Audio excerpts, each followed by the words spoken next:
I wish to congratulate Her Excellency Annalena Baerbock.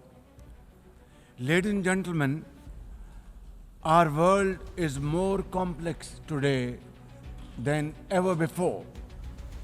Conflicts are intensifying, international law is being brazenly violated, humanitarian crises are multiplying, terrorism remains a potent threat, disinformation and fake news undermine trust. We believe in the peaceful settlement of disputes through dialogue and diplomacy.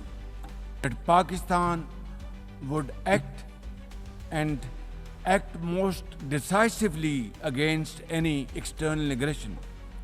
When in May this year, my country confronted unprovoked aggression from our eastern front, the enemy came shrouded in arrogance. We sent them back in humiliation, delivering our bloody nose. India sought to extract political gains from a human tragedy by spurning my sincere offer of an independent international investigation into the Pahalgam incident. Instead, it attacked our cities and targeted our innocent civilians.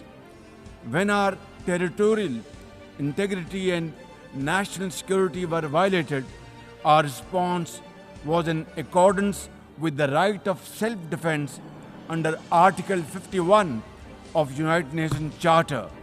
Our valiant armed forces, under the stellar leadership of Field Marshal Syed Asim Munir, mounted an operation of stunning professionalism, bravery and acumen. Our falcons took flight and etched their answer across the skies, resulting in 7 of the Indian jets turned to scrap and dust, a decisive response. Though in a position of strength, Pakistan agreed to a ceasefire facilitated by President Donald Trump's bold and visionary leadership. We express our deep appreciation to him and his team for their active role in bringing about the ceasefire. President Trump's efforts for peace helped avert a more threatening war in South Asia. Had he not intervened timely and decisively, the consequences of a full-fledged war would have been catastrophic. In recognition of President Trump's wonderful and outstanding contribution to promote peace in our part of the world, Pakistan nominated him for Nobel Peace Prize. And I think this is the least we could do for his love for peace. And I think truly he's a man of peace. No degree of drama and no level of lies can conceal the facts. This is the very same Pakistan which, at the UN Security Council on 25th April 2025, shielded the Resistance Front, a Pakistani-sponsored terror outfit, from the responsibility of carrying out the barbaric massacre of tourists in the Indian Union territory of Jammu and Kashmir. Mr. President, a country long steeped in the tradition of deploying and exporting terrorism has no shame in advancing the most ludicrous narratives to that end.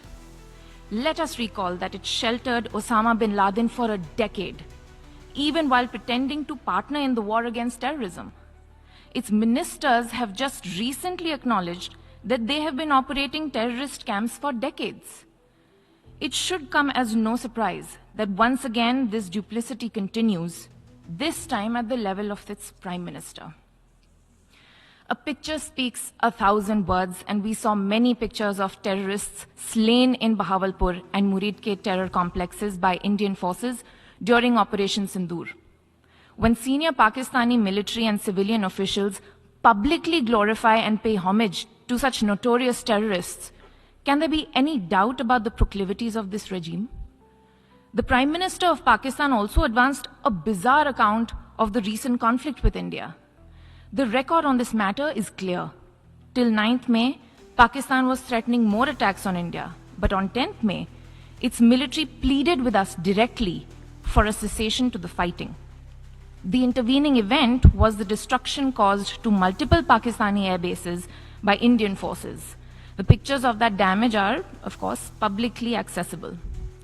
If destroyed runways and burnt out hangars look like victory, as the Prime Minister claimed, Pakistan is welcome to enjoy it. The truth is that, as in the past, Pakistan is responsible for a terrorist attack on innocent civilians in India. We have exercised the right to defend our people against such actions and have brought the organizers and perpetrators to justice. The Pakistani Prime Minister has spoken about wanting peace with India. If he is indeed sincere, the pathway is clear. Pakistan must immediately shut down all terrorist camps and hand over to us terrorists wanted in India. It is also ironic that a country which wallows in hate, bigotry, and intolerance should preach to this assembly on matters of faith. The political and public discourse of Pakistan reflects its true nature. Clearly, a look by them at the mirror is long overdue. Mr. President, India and Pakistan have long agreed that any outstanding issue between them will be addressed bilaterally. There is no room for any third party in that regard. This is our long-standing national position. Where terrorism is concerned, we are making it clear that there will be no distinction between the terrorists and their sponsors. Both will be held accountable. Nor will we allow terrorism to be practiced under the cover of a nuclear blackmail. India will never bow to such threats. India's message to the world is clear. There must be zero tolerance for terrorism. I thank you, Mr. President.